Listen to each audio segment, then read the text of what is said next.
sahabat Bincang Jalasena, kembali lagi di acara kita Admiral Corner. Banyak sekali yang bisa kita ambil dalam bincang-bincang kita dengan seorang Laksamana TNI Purnawirawan Bapak Bernard Ken Sondag.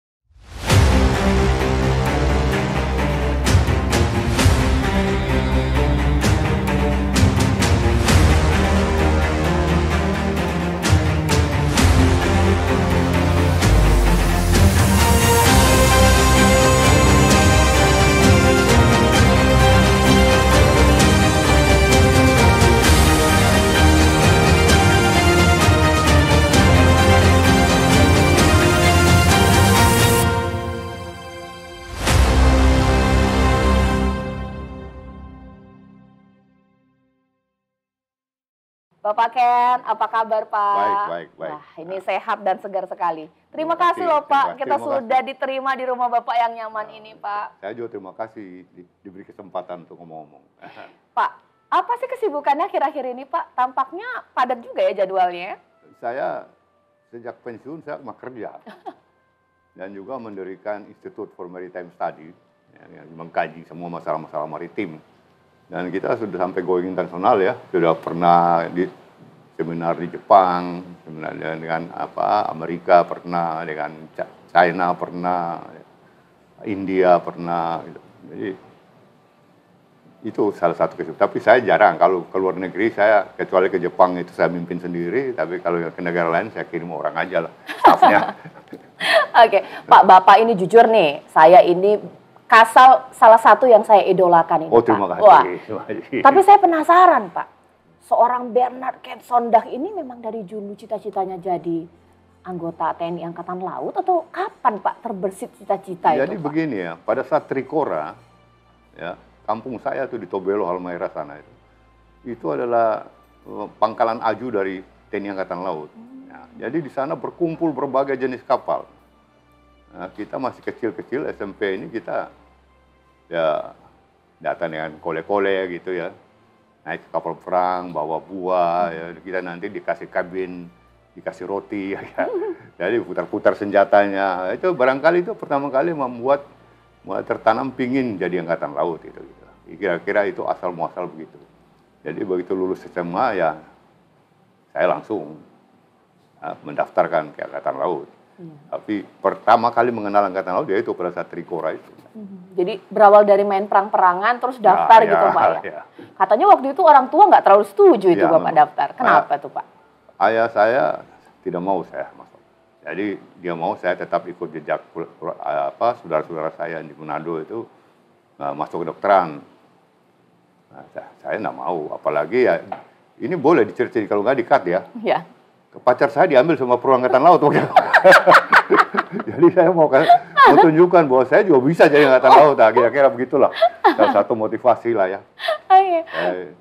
Pak, tapi waktu Bapak apa ya ibaratnya karena motivasi yang itu akhirnya ya terjunlah di dunia Angkatan Laut. Kerasan gitu, suka gitu. Senang, saya senang sekali. Senang berlayar.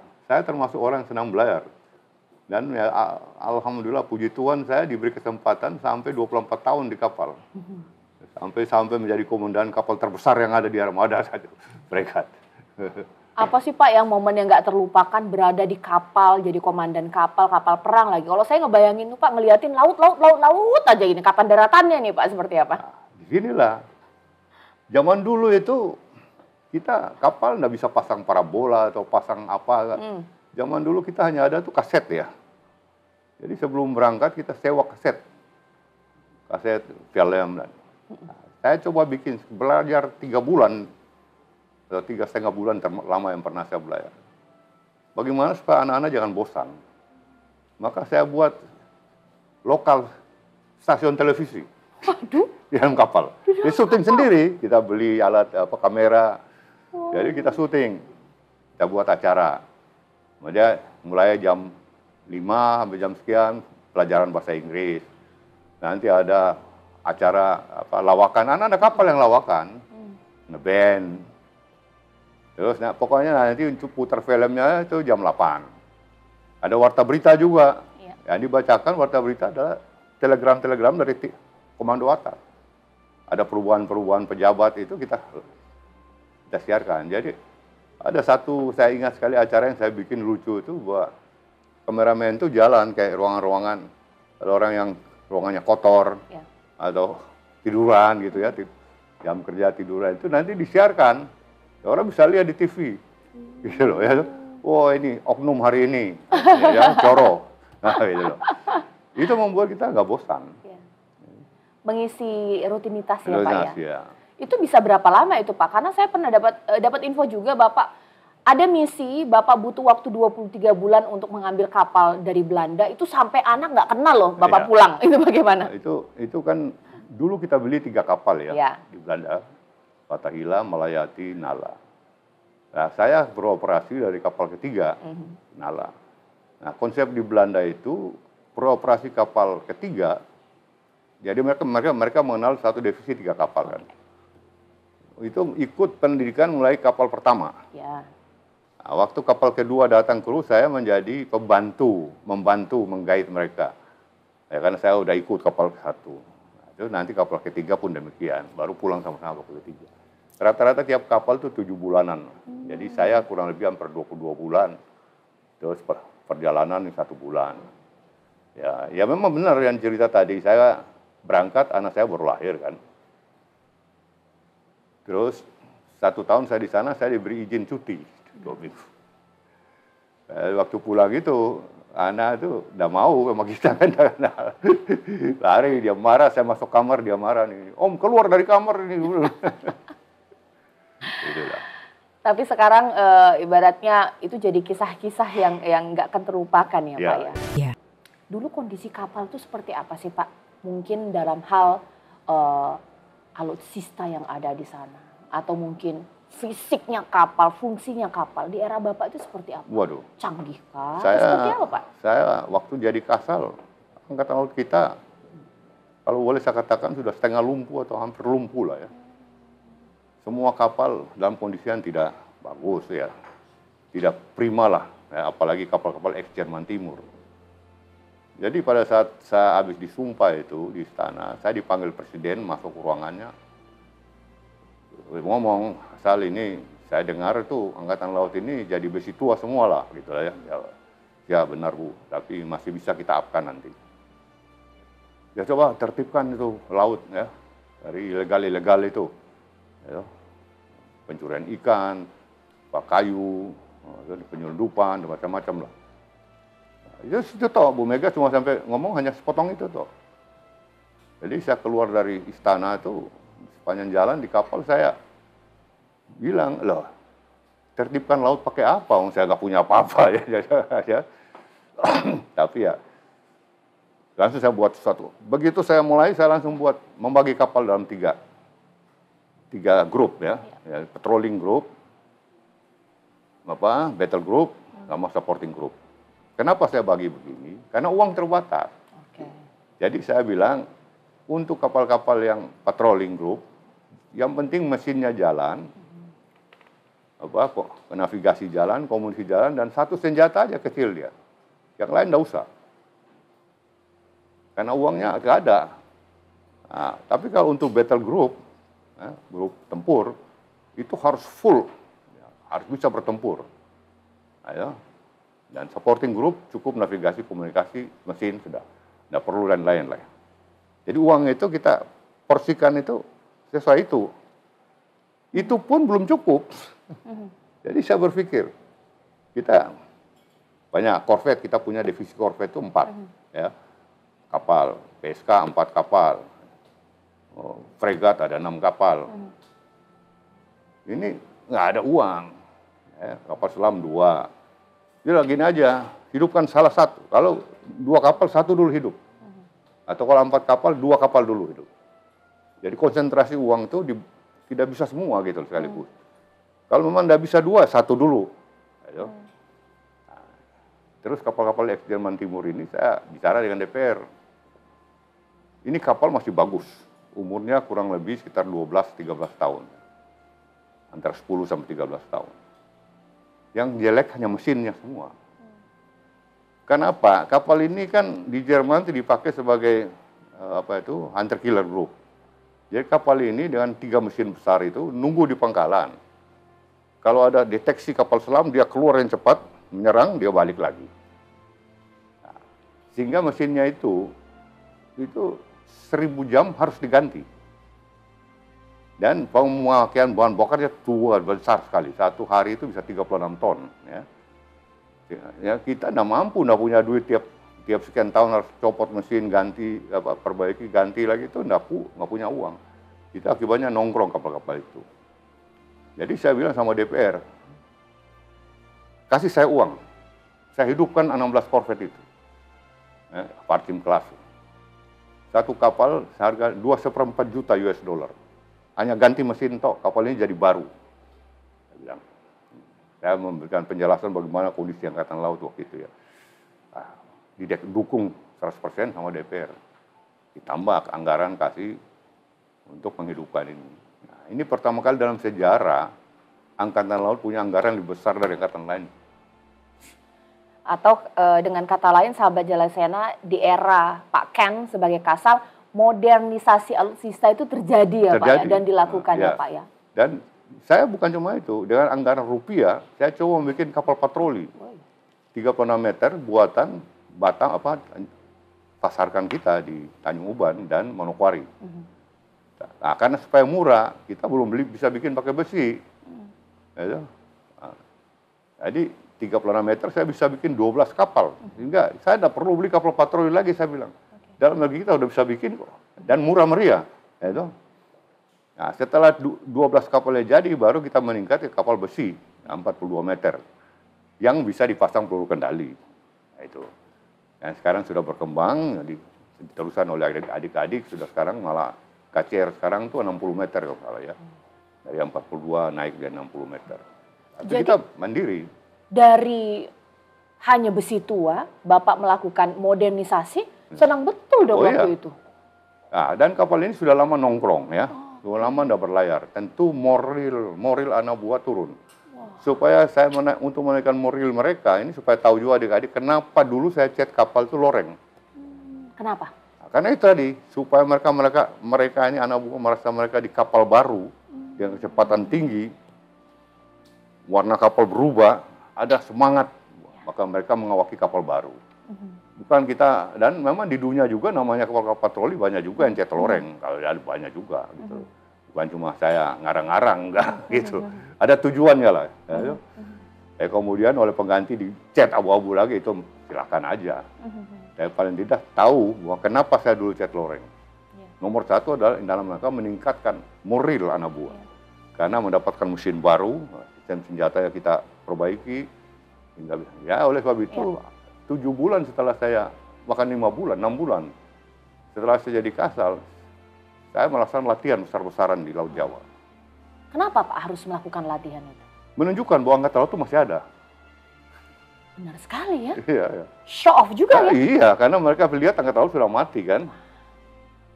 Supaya lebih keren, gitu, saya undang Presiden hadir Laut Jawa.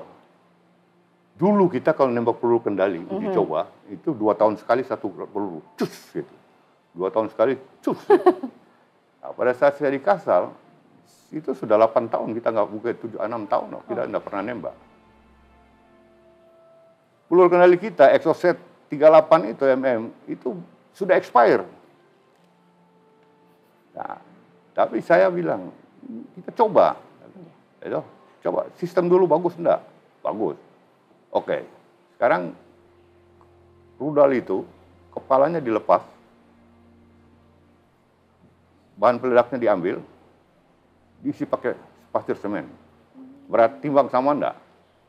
Lepas. Jadi kalau nanti tidak berluncur meledak, tidak akan meledak. Sudah nggak ada kan? Jadi 4 peluru kendali siapkan, kita bilang. Zaman itu saya dengan seorang mayor, itu dulu di lantai, buka gambar teknik itu, ikuti itu sistem. Dia yakin bisa, oke kita laksanakan. Nah, ya.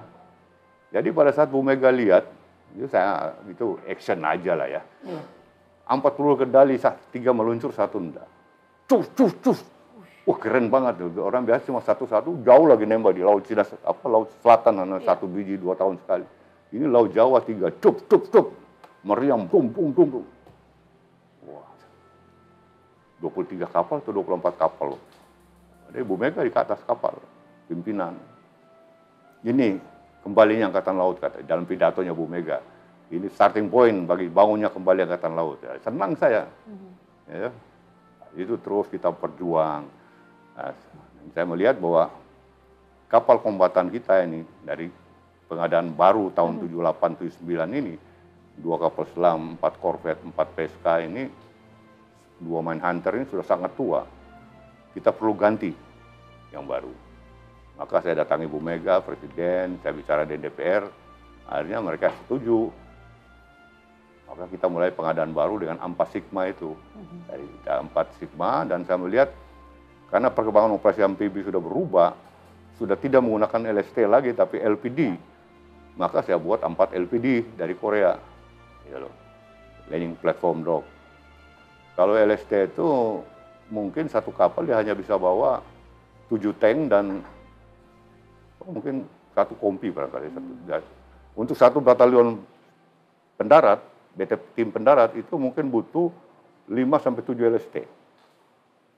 Tapi kalau LPD, satu LPD sudah bawa bisa 1 batalion tim pendarat. Maksimum 2 lah, 2 LPD. Ya, kita beli 4. Dan kemudian dengan saya begitu dari Kasal, saya menerapkan namanya kemandirian, harus bisa bikin dalam negeri, dengan model TOT, Transfer of Technology. Maka 2 Sigma harusnya bikin di Belanda, 2 di PT PAL, LPD 2 di Korea, 2 di PT PAL. Yang bisa berhasil hanya LPD, bikin 2, dan LPD kita sudah dibeli oleh Filipina, Thailand, macam-macam. Nah, sedangkan Sigma ini baru kejadian 2015, yang harusnya 2003-2007 itu. Nah, 2015 baru kita belum bikin 2 lagi di PT PAL. Dan sekarang KRI Ngurah Rai sama KRI Martai Denata. Jadi terlambat lah itu. Sebenarnya Pak, apa urgensinya Bapak ingin memperkuat Angkatan Laut pada saat Bapak menjadi Kasal? Bahkan juga ada latihan yang pasti dunia internasional pasti melihat, wah Indonesia ada latihan perang menembak itu di laut. Apakah karena pada saat itu situasi yang memanas, ataukah memang karena banyak pencurian sumber daya laut kita? Apa sih Pak urgensinya? Ya nomor 1 tentu pencurian ya. Kita pencurian di laut itu ilegal itu sudah sangat meningkat ya. Yang kita kapalnya terbatas. Bukan cuma kapalnya sudah terbatas, dukungan pemerintah juga dalam masalah bahan bakar juga terbatas. Jadi kita harus pintar-pintar deploy kapal-kapal kita. Nah, kita lebih banyak kita menggunakan istilahnya posisi tunggu.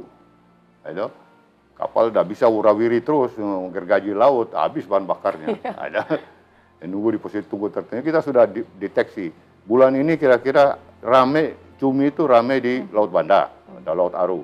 Konsentrasi kapal ikan banyak di sini. Nah, di situ kita nanti nomad kita, dulu kita pakai pesawat nomad.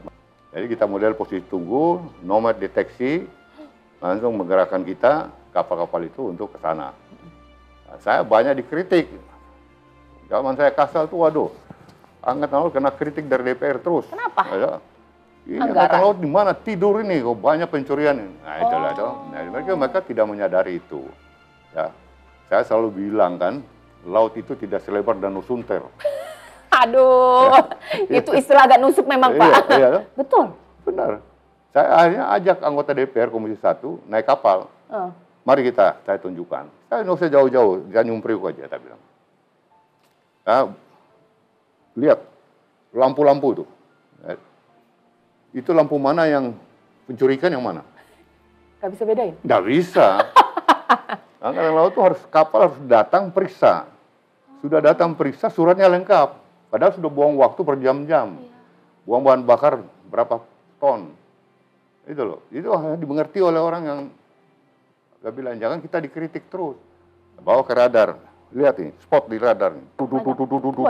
Bintik. Bintik mana yang kira-kira pencuri? Kan dari yang tahu. Dari situ harus juga berkembang bahwa kapal-kapal yang punya izin, itu dipasang namanya, kalau kita di kapal AFF lah gitu ya. Jadi kalau dia itu kapal ada izin, dia akan keluar di radar kita. Nah, ada. Nah, itu pun tidak terlaksana dengan baik sampai sekarang. Itu tanggung jawabnya KKP ya. Tapi tidak terlaksana. Jadi memang sulit bagi Angkatan Laut di laut itu untuk, wah ini pencuri ikan tambah meningkat. Ya, meningkat. Nggak bisa sangka ini cuma Danau Sunter 1 kali putar selesai. Laut itu begitu luas. Oke.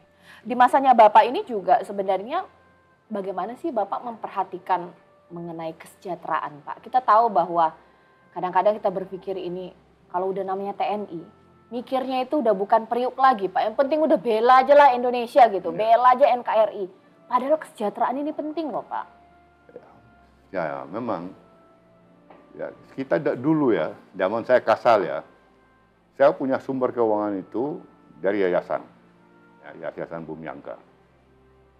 Kesejahteraan kalau kita bilang kepada anak buah yang paling kita hanya bisa naikkan, zaman saya naikkan memang. Kalau hari raya tunjangannya, Pak, ya? Tunjangan. Zaman dulu saya Kasal kalau nggak salah tuh per orang 70 atau 80 ribu saya lupa. Saya naikkan jadi 300.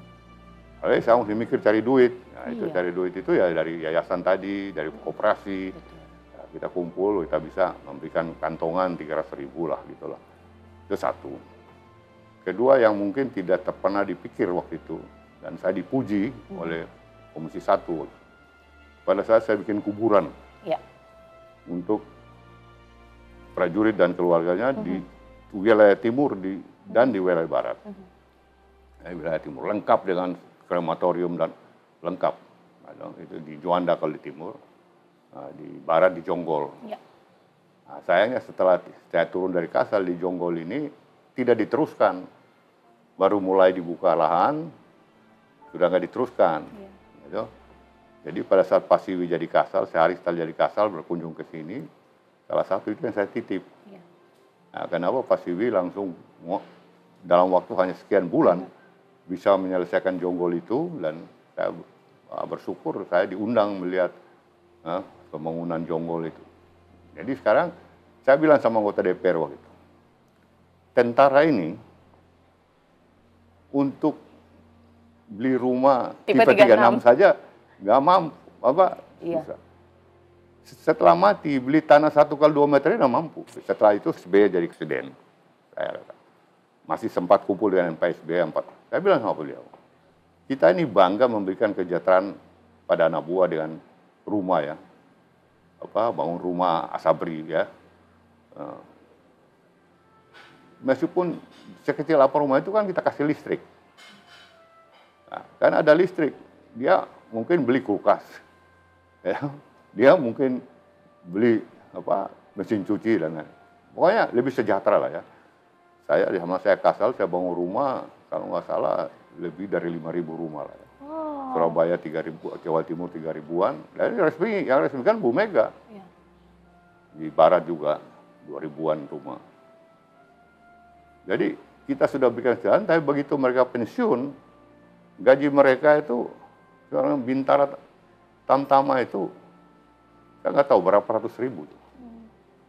Bagaimana dengan gaji 200-300 ribu itu dia bisa biaya anaknya sekolah, bayar listrik, bayar air. Iya, saya dengar tuh katanya banyak rumah-rumah prajurit sudah beralih tangan ke orang lain. Dijual gitu Pak ya? Ya mereka tidak mampu lagi, memang tidak mampu untuk membiayai hidup itu. Itulah kenapa saya bikin kuburan itu, ya. Paling tidak sudah mengurangi satu beban. Dan saya bersyukur juga sejak Irjen TNI saya ditunjuk sebagai komisaris di Asabri. Nah, sampai saya Kasal tuh udah dilepas. Sehingga saya bisa memacu, coba tolong naikkan tuh biaya penguburan, biaya peti mati. Ya salah satu bentuk kejahatan yang bisa kita berikan. Tapi tantangan terbesar ketika ingin meningkatkan kesejahteraan prajurit ya memang pasti banyak sekali nih Pak ya dengan anggaran terbatas. Apa sih Pak kesulitan terbesar meningkatkan kesejahteraan? Begini ya, pertama kesejahteraan itu tidak ada di dalam APBN. Kan kita di APBN kan hanya untuk gaji kita. Ya. Kesejahteraan perlu cari sendiri. Itu dia. Kalau jalan sendiri itu begini, saya anggap itu bukan korupsi, bukan apa. Kalau saya dulu orang kalau tangkap kapal ikan di Papua, itu di sidang di Papua itu top 10 juta denda lepas. Sudah jelas-jelas dia salah, nggak ada surat-surat, terutama Tramper. Tramper tuh kapal induknya. Ya. Saya nggak mau. Bawa Garrett ke Jakarta. Kawal Garrett ke Jakarta, kita sidang di sini. Nggak bisa disita kapal itu. Isinya. Isinya itu kan ribuan ton, Iya. mungkin kapal 17.000 ton ikannya itu. Saya suruh inkopal. Nggak salah inkopal, dia namanya juga Indo Koperasi ya, ada profit ya, cari profit. Kamu yang jualkan ikan itu. Nah, dapat ikannya 1 kilo, katakanlah 100.000. Ya, kita dapatlah 10.000 lah barangkali lah ya. Hasilnya masuk negara, tapi kita juga dapat. Iya. Itu termasuk salah satu bantuan kesejahteraan. Yes. Kita punya Yasbum yang beberapa perusahaan. Nah, profit-profit mereka dikumpul tiap tahun itu dikasih ke Angkatan Laut. Nah, ini yang kita kelola untuk kesejahteraan. Putar otak lah Pak ya? Harus putar otak, harus putar otak. Kalau enggak ya saya bersyukurlah. Selama saya kasal, anak buah sejahtera. Komentarnya, kalau ya masih komentarnya positif lah. Okay. Aja dapat. Sampai jam tangan dapat, kita bagi jam jam dinding. Pak, tapi berarti tadi Bapak sempat singgung-singgung menangkap kapal-kapal ilegal tadi. Berarti Bapak tegas sekali dong ya ketika ada pelanggaran di laut. Jangan tangkap, tenggelamkan saya dulu. Hah? Serius Pak? Buka itu file-file. Kenapa harus setegas itu? Buka file-filenya TV One pasti ada. Kenapa harus ya, jadi bukan pada saat zaman Bu Susi aja, zaman saya udah tenggelamkan. Bedanya zaman saya itu di tengah laut kita tenggelamkan, ditangkap, orangnya diambil, kapal tenggelamkan. Itu kalau betul-betul nyolong ya, tidak ada surat sama sekali. Nah, itu deterrent lah, orang takut. Itu banyak yang kita tenggelamkan zaman itu. Satu kasus terjadi di Merauke, cuma satu kasus itu.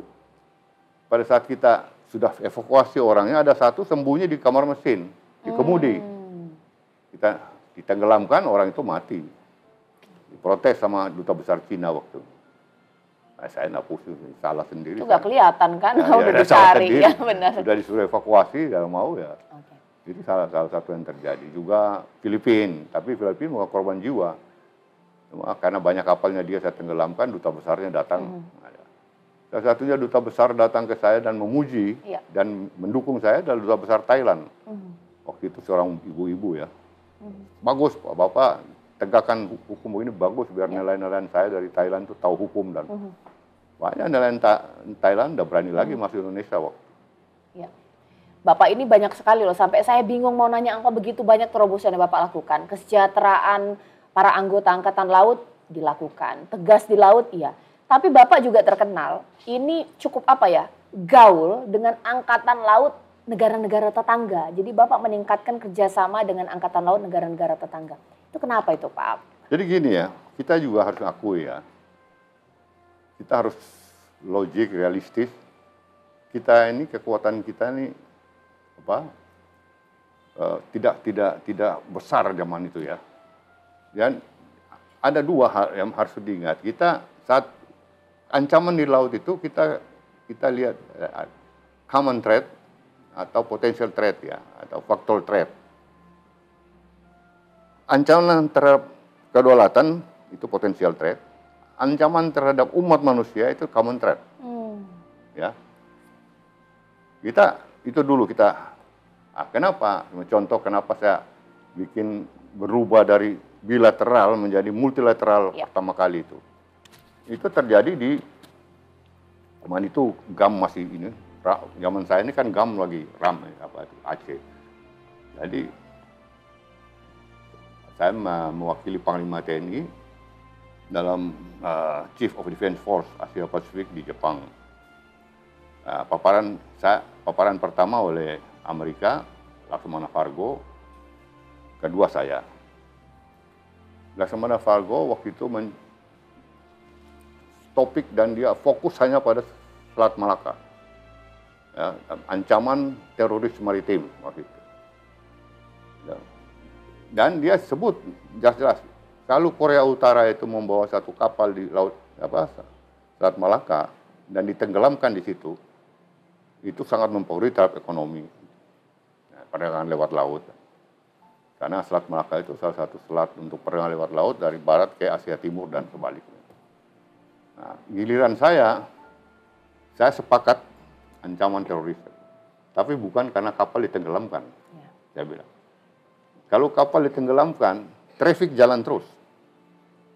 Orang bisa cari jalan terus. Tapi kalau kapal itu tenggelam karena melanggar ranjau, seluruh traffic tertutup. Tidak berani. Dan ranjau adalah satu senjata yang sangat murah, mudah dibuat, mudah dioperasikan. Drum minyak tanah aja bisa dibuat jadi ranjau apung. Bahaya ranjau apung adalah dia tidak terikat. Dia kemana-mana lewat ikuti arus dan angin. Dan ini yang paling berbahaya. Langsung saya tuh di break. Saya tuh itu apa? Rapat itu langsung kita break. Jangan teruskan, kita break. Terus ajudannya datang ke saya, Fargo. Fargo minta ketemu kamu. Saya keluar, berdua tambah lagi dia kalau dia Panglima Pasifik, ditambah lagi dengan Panglima Armada Pasifik. Ya. Jadi bertiga kita. Begitu duduk, Kasal saya minta kamu jangan ungkapkan ini terbuka di luar. Jangan sampai ngomong itu di jurnalis. Ya takut juga. Nanti kalau saya ngomong begitu terus teroris pakai ide saya itu menggunakan inspirasi. Ya. Sekarang kamu butuh apa? Di Selat Malaka kamu butuh apa kamu untuk mengamankan Selat Malaka? Saya bilang sekarang saya sedang membuat IMS ya. Apa namanya itu? Maritime Surveillance yang ada di Selat Malaka dengan rupiah. Uang saya sendiri. Saya ingin memasang 12 radar di sepanjang Selat Malaka. Sekarang dengan uang yang saya hanya 25 miliar ini, ya mungkin 10 tahun lagi baru selesai, saya bilang. Oke, sampai di Jakarta kamu nanti dari Kedutaan Besar Amerika akan datang. Zaman itu kita TNI sedang diembargo oleh Amerika. Betul. Ya. Tapi ketakutan sama ranjau ini, karena ketakutan. Saya sampai Jakarta, datang dari Duta Besar, ngobrol-ngobrol kebutuhan kita. Lama kemudian seorang apa istilah kalau di Amerika senator atau apa gitu ya, itu ke Jakarta ketemu saya, jangan kamu ngomong-ngomong sama darat sama udara ya, kamu laut sudah disetujui dikasih uang 350 juta grand US dollar untuk bikin ini. Dan waktu itu teroris kamu bom Bali dan itu masuknya dari Zulu. Sehingga harus dipasang juga Selat Malaka, Makassar. Jadi Selat Malaka itu asal mula IMS itu. Integrated Maritime Surveillance System itu, IMS. Itu ada di Batam dan Belawan. Itu saya bangun tuh. Jadi mereka bisa melihat bagaimana situasi real time. Ya. Real time. Itu artinya sebenarnya pola bekerja sama dengan militer negara lain atau mungkin juga negara tetangga sebenarnya sangat layak untuk dilakukan ya Pak ya? Iyalah. Jadi mandiri sendiri bekerja itu nggak bisa. Ya, apalagi itu menyangkut ancaman terhadap kemanusiaan. Ya. Kemanusiaan. Jadi saya pulang, saya menghadap Panglima. Malaysia, Singapura, Indonesia yang bertanggung jawab terhadap Selat Malaka ini tidak mempunyai kemampuan peranjauan. Ya, rendah sekali lah. Saya minta di persetujuan untuk melaksanakan latihan gabungan. Mine exercise, mine warfare exercise, Loh, nggak bisa pakai itu. Kita hanya bisa bilateral. Nah, saya harus menyalakan apa yang disebut dengan common threat ini. Kalau teroris itu masuk dan menghancurkan bom seperti di Bali, mungkin yang meninggal, yang mati itu orang Amerika, orang Australia, tapi sekian puluh ribu orang Bali hilang pekerjaan. Nah itu saya sampaikan juga di DPR Komisi 1 waktu mereka kritik saya kenapa kau mau kerjasama dengan Amerika. Saya cerita itu. Ya, atau teroris meledakkan di Selat Malaka itu. Yang rugi siapa? Saya bilang. Ya kita nggak punya kemampuan. Nah, itu pertama kali 7 negara kirim, tapi beberapa mungkin sekitar 10-an negara kirim observernya. Nah, Nah, kita melakukan MINEX itu di perairan kita, komandannya kita, kemudian bergeser ke, ya kita taruh ranjau, perairan kita dan Singapura, kemudian kita sapu bersama, itu MINEX. Ya kalau masalah Korpat Malsindo, itu koordinatif patrol antara kita, Malaysia dan Singapura, ini juga pertama kali karena dari zaman dulu hanya bilateral. Kita dengan Singapura namanya Indosin, kita dengan Malaysia namanya Malindo, kita dengan Filipina namanya Pelindo. Tapi karena Selat Malaka ini sudah menjadi fokus dunia perompakan, jadi saya nggak bisa kalau kita hanya berdua. Ya. Saya berangkat dari kantor, waktu pagi saya baca Kompas, Laksamana Fargo, Menteri Panglima Pasifik mengatakan dia akan kirim armadanya ke Selat Malaka. Oh, saya marah. Itu Selat Malaka itu kedaulatan kita dan Singapura dan Malaysia. Ya, tidak ada orang boleh masuk di situ. Kita yang akan bertanggung jawab. Waktu omongannya Fargo itu, Laksamana Teo, Menteri Pertahanan Singapura mendukung. Maka saya telepon langsung Kasal Malaysia, bisa ke sini enggak? Bisa. Begini, kita harus bikin begini. Dan dia pulang, saya telepon Kasal Singapura. Kita bikin begini. Semua setuju. Nah, langsung kita buatlah Malsindo itu, 3 negara itu. Wah, ini sahabat Jalasena, saya kalau dengerin Pak Ken ini ngobrol ini seakan saya kan kembali tahun 2002 hingga 2005. Sekarang kita coba lihat konteks kekinian. Karena sahabat Jalasena pengen tahu juga ini Pak, pandangan seorang Pak Ken ini dengan kondisi situasi geopolitik sekarang yang memanas, ancaman perang Indo-Pasifik, bahkan juga kondisi Laut Cina Selatan, seperti apa sih Pak? Jadi gini ya, kalau kita lihat geopolitik sekarang ya, regional, dan pertama kali Laut Cina Selatan ya kita lihat, yang kedua Asia Timur, ya meskipun jauh, Asia Timur itu jauh dari kita. Laut Cina Selatan ini, kita ini pertama bukan negara krimer, bukan. Tapi sejak Cina menanamkan 9 des lain itu masuk CTE kita. Disinilah terjadi perbedaan kita dengan Cina. Ya, sehingga sering hampir terjadi konflik. Satu hal yang selalu saya ingatkan, ya, kalau kita mau mencegah perang, salah satu pencegahan perang adalah harus membangun kekuatan kita. Tapi dalam konteks yang sekarang ini, kalau bicara nowadays ya, tidak ada suatu ancaman yang sudah pasti ya, ke Indonesia itu tidak ada. Artinya kita masih bisa membangun kekuatan kita secara bertahap lah ya, tidak perlu langsung kayak zaman Trikora dulu ya. Sekarang kalau kita lihat geopolitik tidak, yang memanas ini terutama Cina dan Amerika, baik itu di Korea Utara Selatan, itu juga Amerika terlibat, ataupun Taiwan. Nah, terakhir kemarin Jepang dengan Rusia, pergeseran peluru kendali Patriot dan menambah peluru kendali Patriot dari Amerika ke Jepang, membuat Rusia merasa terancam, nah, kayak gitu. Sehingga, tapi kalau pun terjadi konflik di Asia Timur, dampaknya tetap ke Indonesia, khususnya ekonomi. Karena pasti si trade ini tertutup. Dan kita, hubungan dagang kita dengan China, Jepang, Korea cukup tinggi. Nah, itu akan terhenti semua. Ya. Jadi, saya kira Indonesia ya, sebagai orang yang dihormati di ASEAN ini, ya lebih banyak menunjukkan peran ya bersama-sama dengan negara-negara ASEAN untuk melaksanakan diplomasi secara bersama. Jangan salah satu negara jalan. Nah, kebetulan juga kalau kita lihat lebih jauh, Cina memiliki kepentingan yang cukup besar di semua negara ASEAN. Ya. Kalau kita lihat dari konflik dengan Vietnam mereda, karena dia membentuk namanya GMC ya, Grup Mekong Corporation, di mana salah satu ada negara Vietnam itu, dari 5 negara Mekong.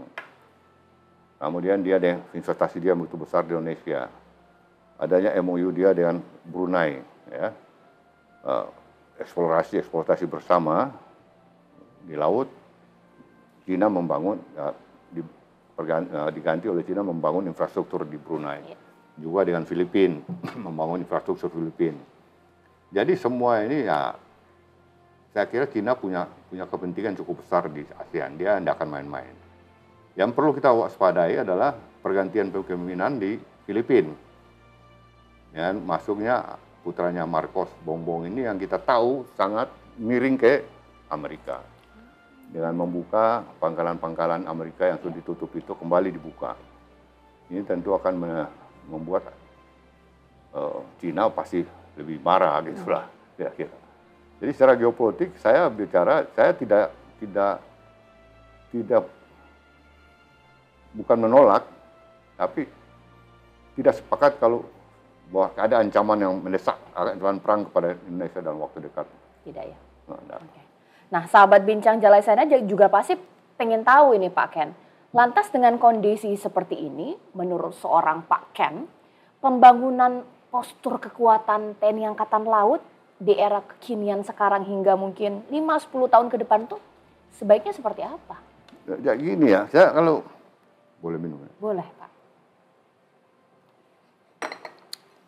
Secara teori, metode yang dipakai secara semua negara, dan Angkatan Laut ini salah satu yang paling taat asas ya. Kalau kita lihat membangun kekuatan, kita mulai dulu dari atas, ya. Top. Down. Kementerian Pertahanan itu dia merumuskan dulu, dia membuat threat assessment ya. Itu bersama asisten intelijen dari Mabes TNI, Mabes Angkatan, mereka duduk bersama, mereka mengkaji dengan melihat pada perkembangan lingkungan, perkembangan geopolitik dan lain-lain. Ancaman paling mungkin threat assessment, ancaman paling mungkin dari dia, aktornya ini, ya, modusnya kekuatannya begini, dia bentuknya begini, ya, intensitasnya begini, itu dikaji. Setelah mengkaji ancaman ini, baru Kemhan itu menyusun sistem pertahanan negara. Mana yang mau dia pilih? Statis, dynamic, atau fleet invading, dan macam-macam. Dibentukkan. Sistem pertahanan begini, baru dia merumuskan strategi raya. Kemarin saya baca di Google dari mana itu, Pak Jokowi bilang strategi besar ya. Saya belum pernah dengar tuh strategi besar. Itu istilah baru lah barangkali. Yang ada itu strategi raya. Ya. Dari strategi raya ini keluarlah kebijakan menteri, ya, polisi, ya, polisi pertahanan, Kementerian Pertahanan. Dari intelijen itu, threat assessment, sistem pertahanan, strategi, kebijakan, Panglima TNI dan Kepala Staf Angkatan itu kemudian duduk bersama, gimana kita ini? Kalau terjadi begini, bagaimana? Maka disusun namanya istilahnya rencana kampanye. Artinya rencana perang kalau terjadi. Rencana perang ini diterjemahkan menjadi rencana kontingensi. Nah, kontingensi begini, kita begini. Kok begini. Dari semua ini disusun oleh antara itu rencana operasi. Nah, bagaimana deployment kita ya, menghadapi itu. Dari ini muncullah Renbud, rencana kebutuhan. Untuk melaksanakan ini, rencana operasi ini, saya butuh sekian pembomber, sekian fighter, sekian kapal selam, sekian fregat, sekian destroyer. Itu muncul di situ. Sekian resimen angkatan darat atau apalah. Muncul itu. Angkatan pulang. Berdasarkan intelijen assessment tadi, dan intelijen internal Angkatan Laut, kekuatan kita sekarang cuma ini loh. Padahal dituntut oleh Panglima tadi ini, segini, kita punya begini. Maka kita perlu pengadaan baru untuk melengkapi. Ya. Ini yang pertama, saya mau bikin kapal apa? Fregat. Fregat dari mana? Ops dulu pertama berteriak. Staf operasi bilang, saya butuh kapal yang begini, yang disebut dengan namanya OPSREC, Operational Requirement. Harus sekian hari, bisa 20 hari di laut, dia bisa kecepatan sekian, dia harus punya multi role, anti air, anti surface, anti underwater warfare, semua cerita. Nah, dari spek OPSREC ini, maka logistik itu bersama-sama menentukan spektek, bersama-sama operasi. Supaya dia bisa 20 hari, maka tangki bahan bakar harus sekian. Mesinnya supaya dia bisa kecepatan ini, mesinnya ini. Dan seterusnya.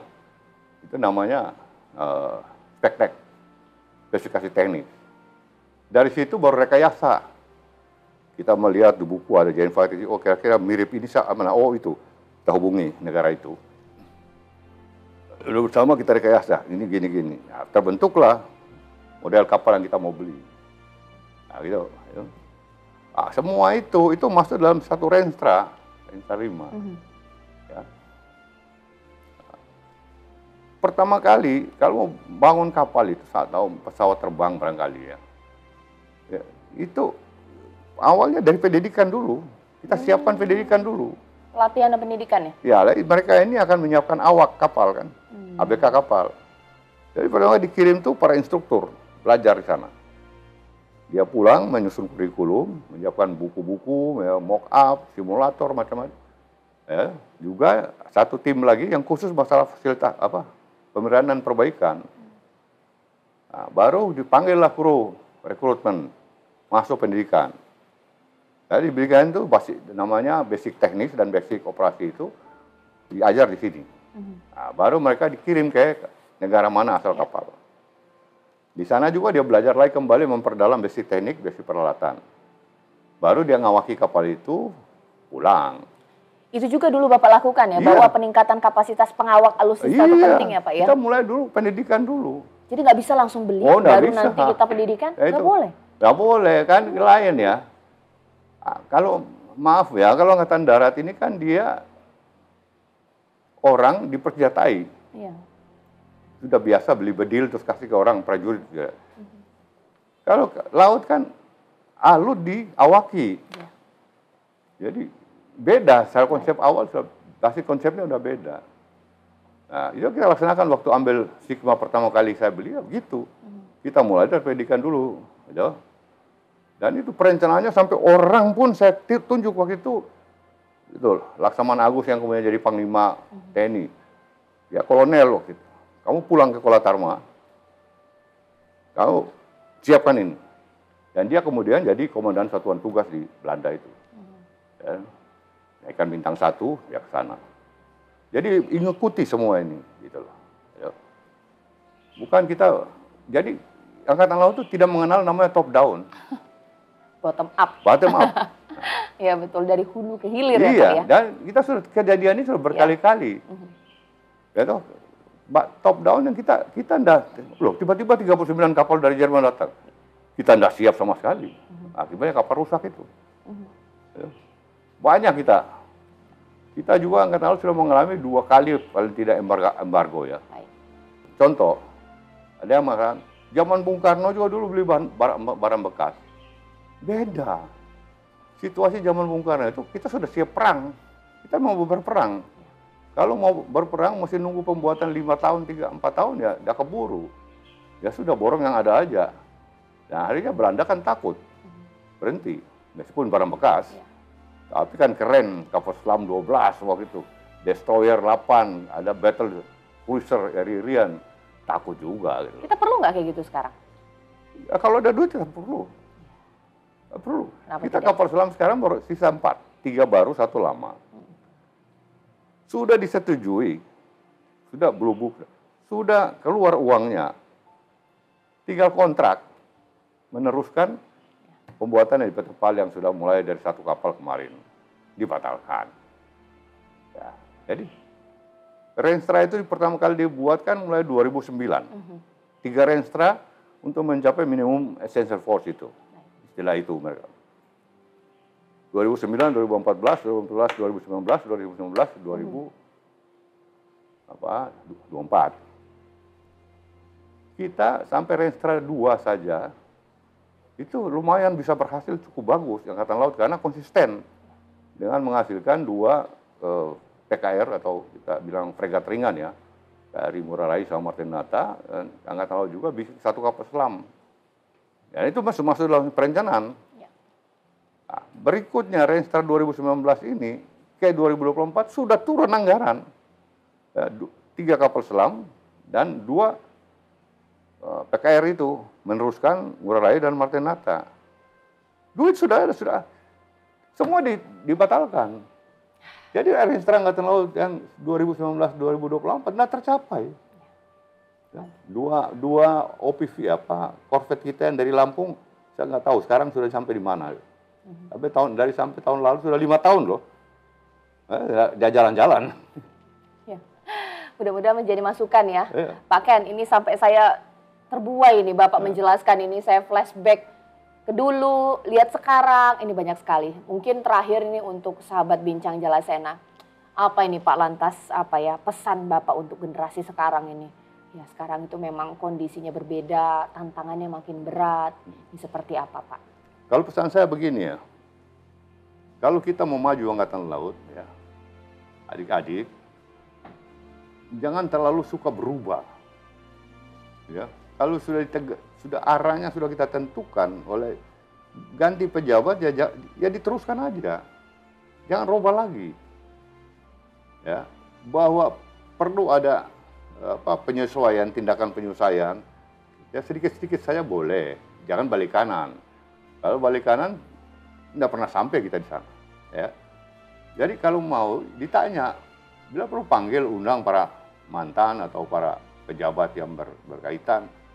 Undang, Pak dulu kenapa kok Bapak bikin begini? Kita jelaskan.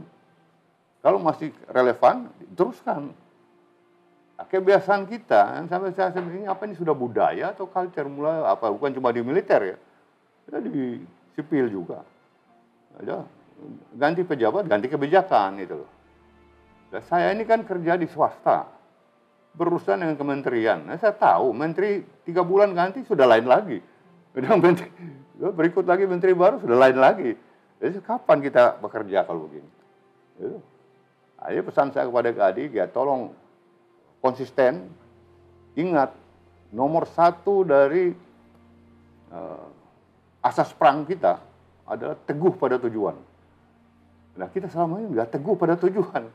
Lalu istilahnya PSB dulu dang-kadang kiri, dang-kadang kanan. Nah, jadi enggak. Kalau saya begini gitu loh. Itu saya minta. Dan adik-adik harus tahu semua yang terjadi pasti ada alasan kenapa. Gitu. Pelajari itu yang saya sebut sebagai basic konsep itu. Supaya tahu kenapa kok begini, kenapa kok begini. Nah, itu. Termasuk teknologi senjata, ya. Bukan cuma kebijakan. Teknologi senjata juga. Kenapa kapal kok tiba-tiba begini berubah jadi begini. Nah, itu. Orang mungkin tidak tahu kenapa kapal konvensional itu sekarang terus berubah jadi Sigma rata-rata. Itu harus tahu udah alasannya. Jadi tidak ngarang gitu loh. Satu itu. Kedua, tolong percaya diri untuk gunakan industri dalam negeri. Itu ya. Kementerian dengan TOT. Jadi jangan kerjanya hanya beli terus dari luar. Bahwa kita awal mungkin masih kurang, katakanlah kita kapal selam kemarin. Mungkin kapal pertama ini kita hanya punya porsi 15%. Tapi kapal kedua kita sudah porsi 40%. Nah, porsi ketiga, kapal ketiga 70%. Kapal keempat sudah meningkat ya? 100%. Gitu loh. Jadi nggak usah takut menggunakan dalam negeri, ya. Meskipun itu kapal buatan dalam negeri, isinya pasti kita pilih yang terbaik. Namanya sensor weapon command itu pasti yang kita pilih terbaik. Kalau badannya tuh platform, silakan mau bangun di Samoa pun boleh, di Fiji aja boleh. Nggak perlu. Iya. Jadi orang kalau tidak mengerti itu, wah ini kapal buatan Indonesia parah. Nggak ngerti ya. Ini langsung dari komandan kapal loh ini. Kapal itu kan dibagi 2, platform sama sewako. Yang penting sewakonya ini. Kemarin loh, ini kan rahasia dah. Di dunia ini sekarang rahasia itu enggak ada. Yang ada tuh software itu yang rahasia. Software komputernya yang enggak boleh sampai jatuh ke tangan lawan. Lalu apalagi kita sekarang beli barang dari luar negeri terus kan. Mana ya rahasia? Dia tahu, kamu beli rudal cuma 4 biji kan, expire-nya sekian kan, tahun sekian kan expire, tahu dia. Enggak ada rahasia. Pak, di masa Bapak itu pengembangan angkatan laut itu sampai dibikin 3 armada, padahal seharusnya 2. Itu apa sih urgensinya, Pak? Ini asal muasalnya saya waktu itu pangkat letnan kolonel ya. Yaitu dulu itu sampai dengan dari tahun 50-an akhir lah ya, sampai zaman Pak Beni jadi Panglima Menhankam Pangap itu, Beni Murdani almarhum, itu kita menganut strategi defensif aktif. Ya. Memukul musuh di pangkalan, dalam perjalanan, di pintu masuk, di perairan dalam, dan pantai pendaratan. Pak Beni tidak setuju dia. Nah mungkinlah kita bisa mukul musuh di pangkalan dan macam-macam. Coba cari strategi yang lain. Maka muncullah Asrena, Kasal, waktu Laksamana Yusuf Effendi, Laksda, memanggil saya baru lulus Sesko. Panggil, Ken gimana ini keinginan Panglima begini? Saya keluar aja dari saya. Lalu Pak Beni menghendaki kita mukul di satu garis imajiner. Saya katakan sama Asrena, Angkatan Laut tidak mengenal garis imajiner. Pertempuran laut mengenal pada deadline of approach. Jadi garis jelas tegas. Di mana front kita akan perang. Kita akan menyerang dia di mana. Itu Angkatan Laut. Dan itu bisa dynamic. Tergantung aksis ancamannya. Tidak statis. Maka dari situ muncullah ide dari saya mengikuti sistem pertahanan udara konvoi. Yaitu ada vital area, distraction area, dan surveillance area. Di mana vital area adalah seluruh Nusantara. 12 mil ke dalam. Talingkar itu vital area. Artinya kalau lawan sudah masuk di dalam, kita sudah kalah. Maka di mana kita hancurkan musuh 12 sampai 200 distraction area dan 200 ke atas itu surveillance area. Nah, dari situ kita belajar bahwa tentu kita membalas sejarah ya perang dunia. Jepang dulu menyerang. Itu ada 3 jalur strategis. Ya. Barat, Natuna, Tengah, Laut Sulawesi, Timur, Laut Maluku. Nah, dan bersamaan itu juga, ya itu kita namakan strategi pertahanan laut Nusantara. Ini juga adik-adik harus ingat ini, jangan sampai lupa. Pada saat kita paparan di Mabes TNI, itu langsung dibilang, inilah strategi yang harusnya kita gunakan, coret kata laut. Jadilah strategi pertahanan Nusantara. Jadi anaknya lahir dulu, baru ibunya lahir. Itu harus tahu tuh. Ya. Nah, itu 3 jalur ini kemudian bersamaan yang itu adalah kita sudah berlakunya UNCLOS 82. Ya, di mana negara dunia mengakui kita sebagai negara kepulauan, tapi kita harus menyiapkan jalur-jalur. Maka kita harus siapkan jalur ini, kemudian kita bawa menjadi seminar, topik seminar di Seskoal. Ya. Menentukanlah Alki 1, Alki 2, Alki 3. Itu awal masal itu. Pada saat itu saya letnan kolonel, saya sudah berpikir, kita harus punya 3 armada. Ya. Waktu itu, armada bernomor. Jadi armada 6, 5, seperti Amerika ya. Kita ya 1, 2, 3 lah gitu lah. 1 di barat, 2 di tengah, 3 di timur. Itu ide pertama keluar itu. Tapi kan saya seorang letkol. Jadi saya simpan aja di sini. Nah, ya. Jadi waktu saya Asrena, Kasalnya Pak Cipto bisa tanya. Beliau panggil saya. Coba munculkan satu tulisan-tulisan strategis. Oh siap Pak. Saya 4 bulan jadi Asrena. 3 bulan setengah lah. Ya, saya udah tinggal ambil dari laci, otak saya tadi yang 3 armada itu, saya buat. Dan segala macam. Salah satu yang saya ajak itu Marsetio. Nah, jadilah itu 3 armada dan 3 pasmar. Nah, setelah saya jadi Kasal, saya hantam lagi, ngejar lagi ini, bawa ke Panglima. Ditolak juga. Baru tahun 2000, berapa itu? Panglimanya Gatot, Jenderal Gatot. Baru dia mau tanda tangan 3 armada. Jadi begitu ambisi saya, sampai embrionya Pasmar 3, itu batalion 7 infanteri. Yang resmikan tuh saya, Kasal sendiri, mayor tuh saya resmikan. Itu embrio untuk jadi Brigade 3, Brigif 3. Nah, kemudian karena ada Brigif 3 akan ada Pasmar 3 yang ditaruh di Lampung itu. Dan Panglima Armada besar, 3 armada, ini bintang 3, dan Kormar bintang 3. Itu ide saya waktu itu. Luar biasa. Jadi begitu ditandatangan Pak Gatot, yang pertama kali mengucapkan selamat pada saya itu Marsetio, Laksamana Marsetio, "Sir, your dream come true." Akhirnya. Itu cerita. Terima kasih atas waktunya, Pak. Ya. Wah, saya mengucapkan luar biasa ini, saya sudah diundang di rumah bincang-bincang ini, luar biasa sekali, sangat menginspirasi. Sampai jumpa dalam Admiral Corner berikutnya. Saya Caca Anissa pamit undur diri. Sahabat Bincang Jalasena, sampai ketemu lagi.